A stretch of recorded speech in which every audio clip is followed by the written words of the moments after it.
Good morning students. आज हम 10th class में 3.1 और 3.2 एक्सरसाइज के कुछ डाउट्स क्लियर करते हैं आपके। Question number first 3.1, question number first exercise 3.1। Statement पढ़ता हूं मैं, आप भी ध्यान से देखें। आफताब अपनी पुत्री से कहता है कि 7 वर्ष पूर्व मैं तुमसे 7 गुनी आयु का था। 7 वर्ष पूर्व मैं तुमसे 7 गुनी आयु का था।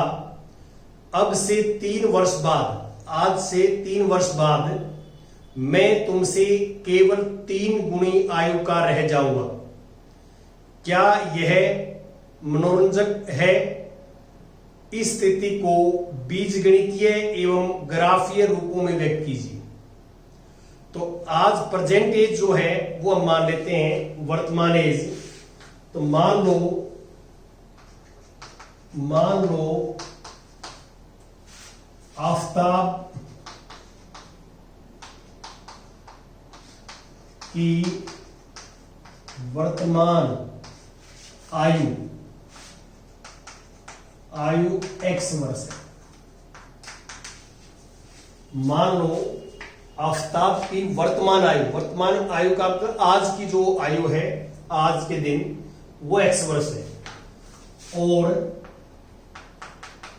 और अब उसकी पुत्री की आयु, वर्तमान आयु y वर्ष है, ये मान लेंगे। तो प्रश्न के अनुसार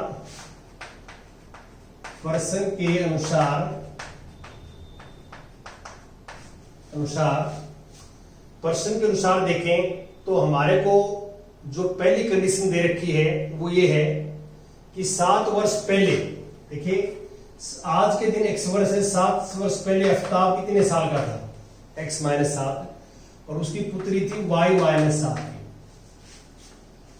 तो ये कहता है कि ये जो 7 वर्ष पहले या पूर्व आफताब की जो आयु थी उसकी पुत्री की 7 गुनी थी। इस पुत्री की 7 से मल्टीप्लाई करें बराबर हो जाएगा। और 3 वर्ष बाद ये x + 3 का होगा, उसकी पुत्री y + 3 की होगी। तो 3 वर्ष बाद जो है उसकी 3 गुनी रह जाएगी, 3 गुनी आयु रह जाएगी, 3 गुनी। अब इन समीकरणों को ठीक ढंग से लिखिए आप। जैसे x - 7, ये 7y और -49, और यहां पे आप x + 3 = 3y + 9। तो आप x की वैल्यू y में निकाल लीजिए, 7 को साइड में ले जाओ आप, 7y, अरे प्लस का 7 हो जाएगा तो 42 हो जाएगा। ये प्लस का 7 है, माइनस के 49, प्लस का 7 ये आ जाएगा। और 3 को साइड में ले जाओ, x 3y + 6 हो जाएगा। अब इसकी टेबल्स बनेंगे आपके पास। यहां ये मैंने इसलिए लिखी है कि यहां अब y की वैल्यू, तो y सेम है, x की वैल्यू ये होगी 7y - 42, 2 वैल्यू, और 2 वैल्यू इसकी यहां लिख देंगे हम। यहां y लिखेंगे हम, y का मान, तो x का मान जो है 3y + 6। तो एक मैं करके दिखा देता हूं आपको कि क्या करना है। जैसे मान लो मैं y का मान 0 लिखता हूं, 0, तो x का -42 आएगा। -42 ग्राफ पर लेना थोड़ा मुश्किल होता है, तो इसलिए हम क्या है कि इसकी वैल्यू मान लो मैं 4 पुट करता हूं, y की वैल्यू 4, तो 7 चौक 28 हो जाएगा। 7 चौके 28, तो ये -14 आ जाएगा। इसकी वैल्यू 5 लेता हूं, तो 7 × 5 = 35 हो जाएगा। तो ये हो गया -7। और छोटी करना चाहते हैं तो यहां ले लीजिए 6। आप यहां और छोटी वैल्यू चाहते हैं कि छोटी वैल्यू आ जाए ग्राफ पे, तो आप यहां पे ले लीजिए 7, y की वैल्यू 7, 7 49, 49 में 42 जाएगा तो 7 आएगा, और इसकी 6 पे 0 आ जाएगी। तो आप अपने चेक कर सकते हैं कि भाई ऐसी वैल्यू ले लीजिए कि ग्राफ पे आप आसानी से ले सकें। और यहां पे भी आप देखो y को आपने 0 लिख दिया, x 6 आ गया, और y को आपने -1 लिख दिया, -1, तो ये 3 आ जाएगा। तो आप ये वैल्यू जो है x और y की, ये कोई जरूरी नहीं है कि आप y की वैल्यू x में निकालें ना, आप x की वैल्यू भी y में निकाल सकते हैं, y की वैल्यू x में निकाल सकते हैं, और फिर आप, अब मैंने y पुट कर दिया, x निकाल दिया, तो बात एक ही है। तो ये एक जो है तरीका है। तो अब आप ग्राफ बना सकते हैं। तो ग्राफ आपको मैं 2 लेक्चर्स में सिखा ही चुका हूं, ग्राफ कैसे बनाना है। अब आप देखिए, ये सेकंड क्वेश्चन देखो आप, सेकंड क्वेश्चन 3.1। सेकंड क्वेश्चन में क्या है कि क्रिकेट टीम का एक कोच ने 3,900 रुपए में 3 बल्ले तथा 6 गेंदें खरीदी। बाद में उसने एक और बल्ला तथा उसी प्रकार की 3 गेंदें 1,300 रुपए में खरीदी। इस स्थिति को बीजगणितीय तथा ज्यामितीय रूपों में व्यक्त कीजिए। तो बल्ले और गेंद, इनका हम मूल्य मान लेंगे। मान लो एक बल्ले का मूल्य, एक बल्ले का मूल्य x रुपए, और एक गेंद का, अब गेंद है दूसरी, एक गेंद का मूल्य y रुपए। तो प्रश्न के अनुसार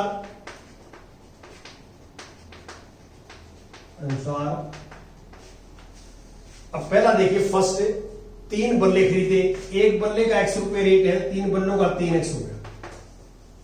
6 गेंदे, एक गेंद का y रुपए रेट है, तो 6 गेंदों का 6y हो गया, 39 रुपए थे उसके पास। और दूसरा है कि एक बाद में उसने एक और बल्ला, एक बल्ला खरीदे तो x रुपए का, और 3 गेंदे 3y और इक्वल टू 1,300 रुपए। ये है। अब हमें क्या है कि इनका ग्राफ बनाना है। एक तो आप इस बात को क्लियर हो जाए, देखिए ये जो गुणांक है 3, 6 और 39, ये 3 से भाग होते हैं। ये गुणांक में 3 से भाग हो जाएगा, ये 3 से भाग हो जाएगा, ये 3 से भाग हो जाएगा। तो समीकरण के अंदर यदि जो है हम भाग दे दें आपस में दोनों साइड में, तो कोई फर्क नहीं पड़ता। नॉन जीरो नंबर से, शून्येतर से भाग देने और गुणा करने में दोनों साइड में, तो जो है समीकरण में कोई चेंज नहीं आता। तो हम क्या करेंगे, यहां 3 से भाग देंगे, दोनों तरफ 3 से भाग देने पर, दोनों तरफ 3 से भाग देने पर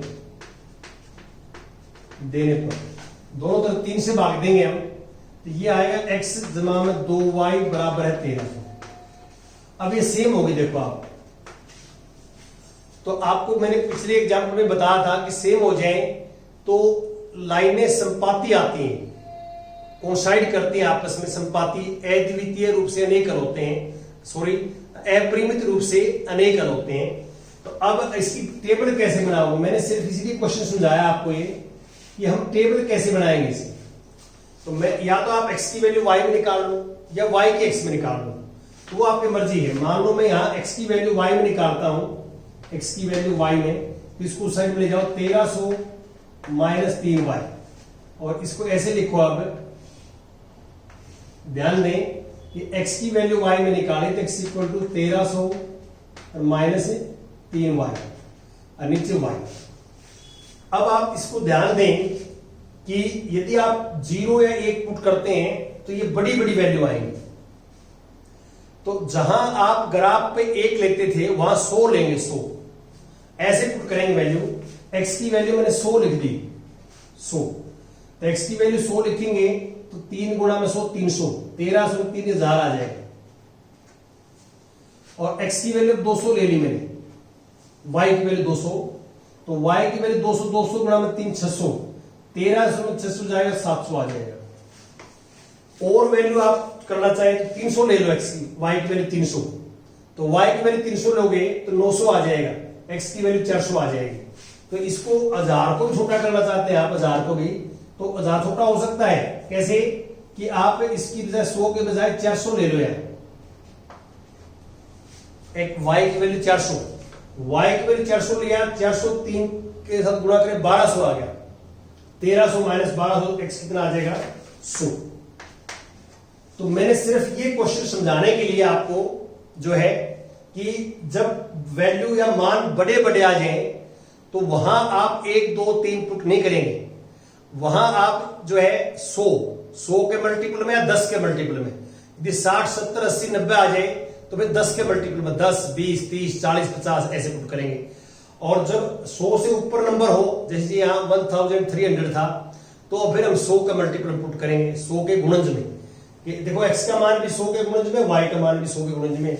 आप इसका ग्राफ ऐसे बनाएंगे आप, जैसे ये ग्राफ मान लो x एक्सिस है और ये y एक्सिस है, तो यहाँ 1 की जगह 100 लेंगे, 2 की जगह 200 लेंगे, तो इसका स्केल जो बनेगा, स्केल वो ऐसे बनेगा कि 1 सेंटीमीटर बराबर है 100, 1 सेंटीमीटर बराबर है 100, किसके साथ जो है x अक्ष और y अक्ष के साथ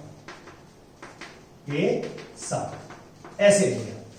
मेरी बात समझ गए होगा ना कि मैं जो समझाना चाहता हूं आपको, तो यहां 1 सेंटीमीटर बराबर 100 के बराबर लेंगे, तो 1 सेंटीमीटर 100, 2 सेंटीमीटर 200, 3 सेंटीमीटर 300, 4 सेंटीमीटर 400, तो 700 तक 7 सेंटीमीटर में आ जाएगा, और y की वैल्यू 400 तक है 4 सेंटीमीटर में आ जाएगी। तो ये जैसे जैसे आपके मान बढ़ेंगे, बड़ी वैल्यू हो, तो वहां पे यदि 100 तक है तो 10 के मल्टीपल ले लेंगे, 10 के गुणज ले लेंगे, x का मान भी 10 के मल्टीपल में पुट करें, y भी 10 के मल्टीपल में निकालें, गुणज में निकालें, मल्टीपल होता है गुणज। और यदि 100 से ऊपर नंबर है तो मान लो फिर हम 100 के मल्टीपल में या 100 के गुणज में नंबर लेंगे, x का मान भी 100 के गुणज में लेंगे, y का मान भी 100 के गुणज में निकालेंगे, या y का मान भी 100 के गुणज में पुट करेंगे, x का मान भी 100 के गुणज में निकालेंगे जब बड़ी वैल्यू हो जाए और उसके हिसाब से स्केल बदल जाए। इस स्केल का यही महत्व है, यही इंपॉर्टेंट स्केल की, कि अब देखो 1 सेंटीमीटर 100 को रिप्रेजेंट करता है, तो ये स्केल कम ज्यादा हो सकता है, तो ऐसे आप इसका ग्राफ बना सकते हैं, कर सकते हैं। अब मैं 4.2 पे आता हूं। 4.2 में क्वेश्चन फर्स्ट का फर्स्ट पार्ट लेता हूं, question first part first, exercise 3.2। देखिए क्या है, निम्न समस्याओं में रेखिक समीकरणों के युग्म बनाइए, उनको ग्राफीय विधि से हल कीजिए। तो मैं एक का आपको रेखिक समीकरण बना के दिखाता हूं, जैसे मैंने 2 क्वेश्चन में ये बनाए हैं, एक का और बना के दिखा देता हूं। पहला पार्ट में कक्षा 10th के 10 विद्यार्थियों ने एक गणित की पहेली प्रतियोगिता में भाग लिया। यदि लड़कों की संख्या से 4 अधिक है तो प्रतियोगिता में भाग लिए लड़कों और लड़कियों की संख्या ज्ञात कीजिए। तो मान लो, अभी मान लेते हैं, मान लो प्रतियोगिता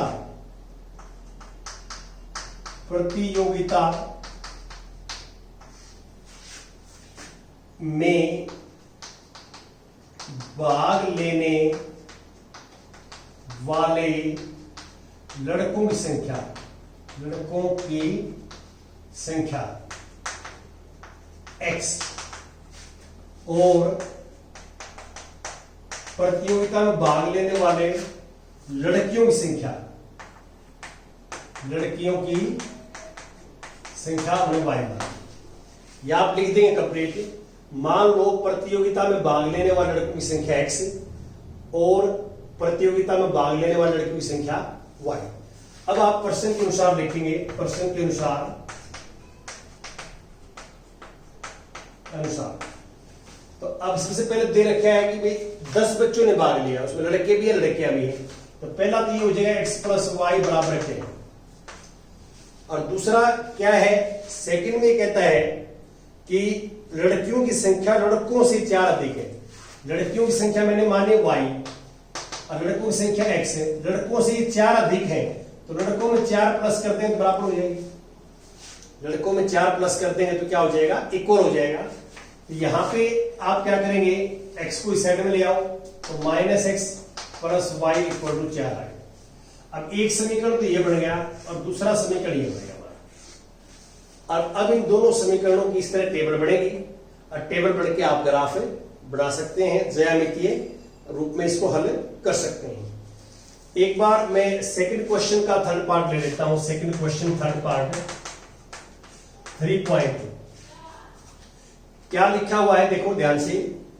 अनुपातों A1 by A2, B1 by B2 और C1 by C2 की तुलना ज्ञात कीजिए और निम्न समीकरण युग्म द्वारा निरूपित रेखाएं एक बिंदु पर प्रतिच्छेद करती हैं, समांतर हैं अथवा संपाती हैं, ये चेक करना है।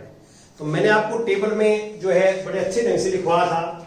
यहां पे मैं थर्ड पार्ट लेता हूं कि समीकरणों का युग्म जो है हमारे पास ये है 6x माइनस 3y और प्लस 10, टू साइड ले जाओ माइनस 10 और 2x minus y equal to minus 5।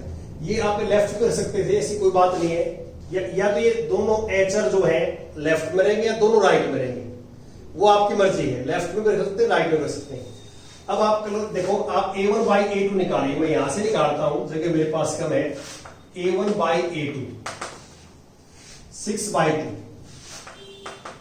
3 by 1 B1 by B2 minus 3 by minus 1 minus से minus cancel 3 by 1 C1 by C2 minus 10 by minus 9 minus से minus cancel 10 by 9। तो आपने क्या किया कि यहां से जो अनुपात है वो निकाल लिए, जो गुणांक है उनसे क्या है उनके अनुपात निकाल लिए। A1 by A2, B1 by B2, C1 by C2 यहां से देखते हैं। तो आपको क्या मिला कि पहले दो तो इक्वल है और तीसरा इक्वल नहीं है। ये रिजल्ट आया आपके पास है कि therefore A1 by A2 equal to B1 by B2 और not equal to C1 by C2।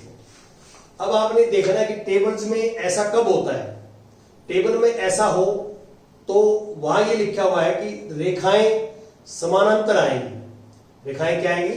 समानांतर। टेबल में लिखा हुआ है, आप टेबल याद करना। ये ऐसा हो तो समानांतर आएंगी और समानांतर आएंगी तो कोई हल नहीं है।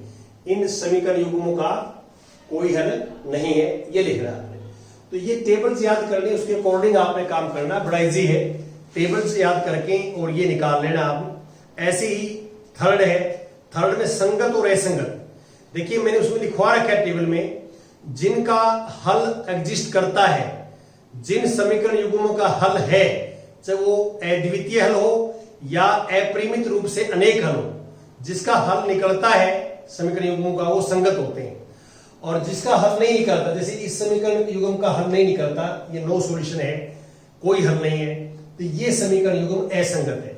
संगत और असंगत मैंने टेबल्स में आपको बताया है कि कैसे हम करते हैं, तो ये आपने करना है। अब मैं एक बार आ जाता हूं सिक्स्थ एग्जाम्पल पे, सिक्स्थ क्वेश्चन पे, सॉरी 3.2। एक बार सिक्स देखिए आप क्या है। सिक्स में एक रेखिक समीकरण, ये एक समीकरण है हमारे पास 2x plus 3y minus 8 equal to 0। ये एक रेखिक समीकरण है। दो चरों में से एक ऐसी और रेखिक समीकरण लिखिए। दो चरों वाला एक दूसरा रेखिक समीकरण लिखना। एक तो है ये, एक दूसरा हमने लिखना है कि ताकि प्राप्त युग्म का ज्यामितीय निरूपण जैसा हो। पहला देखो, फर्स्ट बिल्कुल इजी सा सवाल है। फर्स्ट कि प्रतिच्छेद करें, प्रतिच्छेद करती रेखाएं हो, करती रेखाएं हो। ये कहता है कि प्रतिच्छेद रेखाएं हो। एक समीकरण तो ये है, दूसरा आपने लिखना है, लेकिन दूसरा आप लिखोगे दो हो जाएंगे, एक तो ये हो जाएगा, एक दूसरा हो जाएगा। उन दोनों का जो हल आए वो अद्वितीय हल, एक अद्वितीय हल हो, तभी प्रतिच्छेद करेंगे रेखाएं। तो अब इसका अर्थ क्या होता है कि पहले ये दो इक्वल नहीं होने चाहिए, पहले दो ये इक्वल होने चाहिए। कोई भी लिख सकते हैं आप। अब मैंने देखो, मैंने ऐसे लिख दिया कि 3x प्लस 2y और माइनस 8 इक्वल टू 0 लिख दिया। अब आप बताओ, A1 by A2 निकालेंगे, A1 by A2 तो 2 by 3 आएगा और B1 by B2 3 by 2 आएगा। तो 2 by 3 और 3 by 2 इक्वल नहीं होता, तो पहले दो इक्वल नहीं होंगे तो इन समीकरण युग्मों के एक अद्वितीय हल होगा, और अद्वितीय हल होगा तो रेखाएं आपस में प्रतिच्छेद करेंगे। तो आपने ही ध्यान रखना है कि आपने यहां एक ऐसा समीकरण लिखना है जिसमें आप a1 बाई a2 निकालें और b1 बाई b2 निकालें तो दोनों बराबर नहीं आने चाहिए, दोनों बराबर नहीं आने चाहिए। ऐसे आप x और y के गुणांक आपने ले लेंगे। तो ऐसे बहुत सारे समीकरण लिख सकते हैं, कोई जरूरी नहीं है, और कुछ भी लिख सकते हैं आप। अब दूसरा क्या कहता है सेकंड पार्ट में? सेकंड पार्ट में कहता है कि समानांतर रेखाएं हो, समांतर रेखाएं हो। अब समानांतर रेखाएं हो गई तो तीनों बराबर होते हैं, तो इसको हम किसी भी नंबर से गुणा कर दो। आप इसको मान लो मैंने 2 से गुणा कर दी, इसको 2 से, तो हमारे पास समीकरण आ जाए 4x plus 6y minus 16 equal 0। देखो इस पूरे समीकरण को दोनों साइड में 2 से मल्टीप्लाई कर दी, तो 2 से करूंगा तो 4x आ जाएगा, इसको 2 से करूंगा तो 6x आ जाएगा, इसको 2 से करूंगा 16 आ जाएगा। अब आप a1 by a2 b1 by b2 c1 by c2 निकालो, इसका भी इसका a1 by a2 b1 by b2 c1 by c2 तीनों इक्वल आएंगे। तीनों क्या आएंगे? इक्वल आएंगे। 2 by 4 1 by 2, 3 by 6 1 by 2, minus 8 by minus 16 1 by 2, तीनों इक्वल आएंगे। तो हम कहेंगे कि अपरिमित रूप से अनेकल है, और अनेकल है तो रेखाएं क्या होगी? समानांतर होगी। और तीसरा जो है उसमें ये लिखा हुआ है कि संपाती रेखाएं हो, नहीं सॉरी, ये रेखाएं समानांतर वाली थी तो ये बदलना पड़ेगा। ये तो मैं संपाती वाला एग्जाम्पल लिख दिया, ये वाला चेंज करना पड़ेगा। पहले दो तो ऐसे आएंगे, पहले दो तो किस नंबर में, इसको चेंज करना पड़ेगा। ये 8 है तो यहां -9 कर देता हूं, क्योंकि तीनों इक्वल आते हैं तो वो तो अपरिमित रूप से अनेक हो जाते हैं। तीनों इक्वल आते हैं तो वो तो तीसरा जो केस आएगा वो है। अब समानांतर रेखाएं आए तो कोई हल नहीं होता, समानांतर रेखाएं आए तो कोई हल नहीं होता। उस केस में क्या होता है कि पहले दो इक्वल होते हैं, तीसरा इक्वल नहीं होता, ये लिखा हुआ है। तो इसलिए आपके पहले दो इक्वल होंगे तो पहले दो को किसी नंबर से गुणा कर दिया गया, और तीसरा जो है आप कोई भी इससे डिफरेंट नंबर ले लें, इससे डिफरेंट नंबर ले लें तो ताकि इक्वल ना आए। अब तीसरी जो पार्ट कर रहा हूं मैं, तीसरा, इसमें संपाती रेखाएं हो, संपाती रेखाएं हो। अब संपाती होता है लाइन के ऊपर लाइन आए। अब आप इसको 2 से गुणा कर दीजिए, जो थोड़ी देर पहले बताया था वही 4x plus 6y minus 16 equal 0।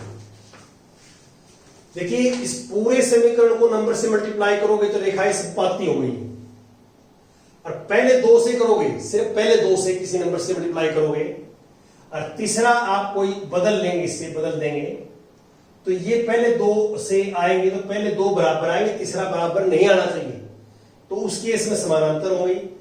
और बाकी पहले 2 इक्वल ना हो तो रेखाएं प्रतिच्छेद करेंगे। ऐसे हम करते हैं। एक लास्ट और आपका जो है 7th का मैं और आपको हिंट दे देता हूं क्वेश्चन का।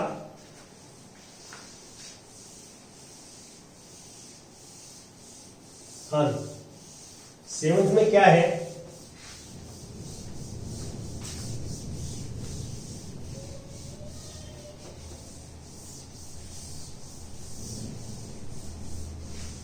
हाँ,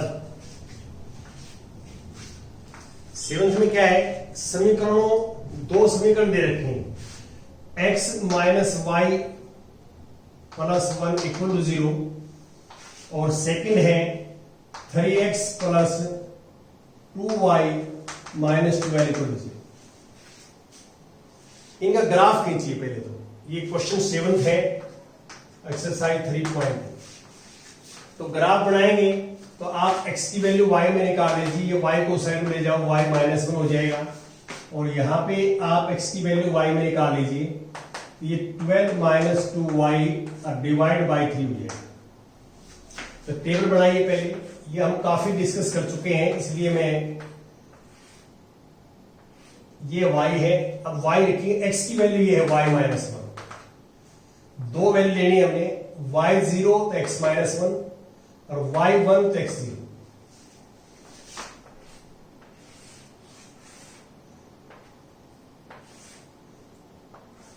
ये है x equal to 12 minus 2y divide by 3 रे y। अब y अकेला है तो y पुट करेंगे यहां पे, तो y को मैंने 0 पुट कर दिया, देखिए y को 0 पुट कर दिया तो y 0 हो जाएगा, तो ये 4 आ जाएगा। अब y को मैंने पुट कर दिया, सपोज करता हूं मैं कि 0 पुट किया उसके बाद 1 पुट करेंगे तो 10 आ जाएगा, पूरा नंबर नहीं आएगा। अब यहाँ पे क्या है कि हमारी मजबूरियां हैं। देखो मैं बार बार आपको ये कह रहा था कि हमारी कोशिश ये रहती है कि भाई अधिक से अधिक जो है हम पूरा नंबर पुट करें, पूरा आए। यहाँ पे पूरा आने में दिक्कत क्या आ रही है हमारे को, यहाँ देखें कि ये यहाँ पुट हम करेंगे तो इवन नंबर आएगा, ये भी इवन है। इवन का डिफरेंस जो है इवन आएगा, और इवन नंबर ओड से डिवाइड नहीं हो सकता।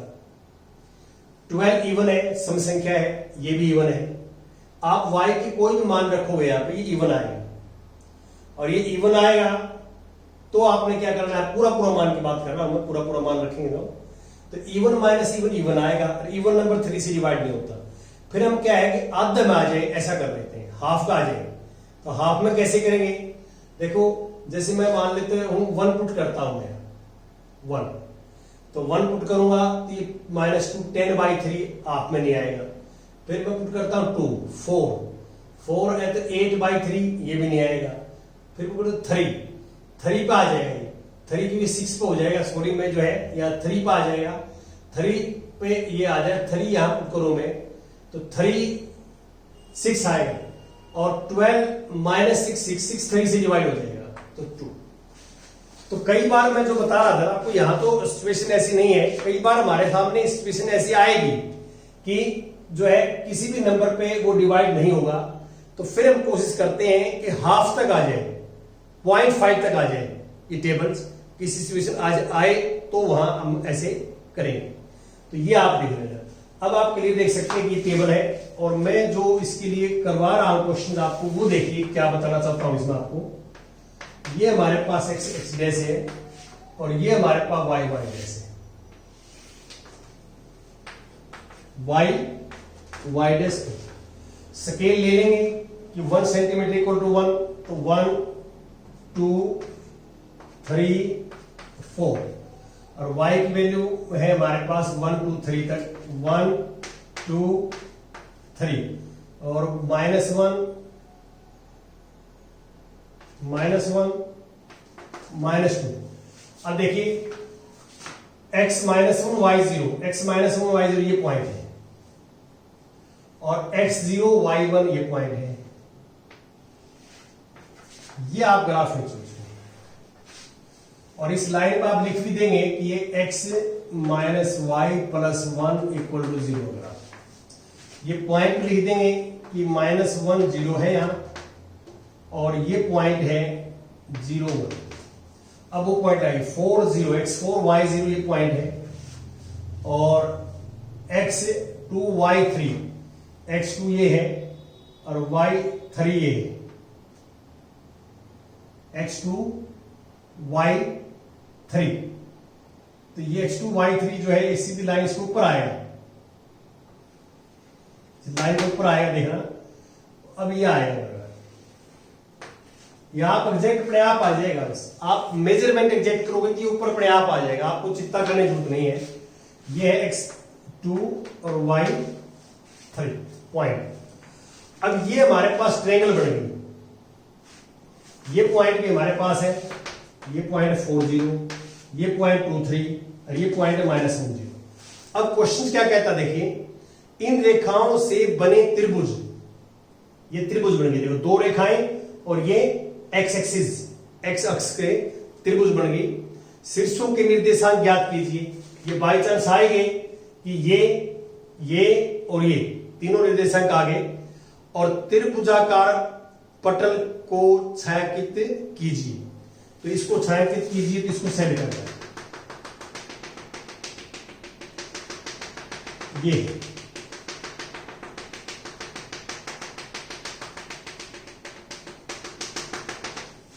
अब बाई चांस हमने ये ले लिया 2 3, और बाई चांस इसके ऊपर आ गए। मान लो इसकी जगह हम और पॉइंट भी लेते तो काटते तो यहीं पे, तो फिर हम इसके और इसके समीकरण को हल करते।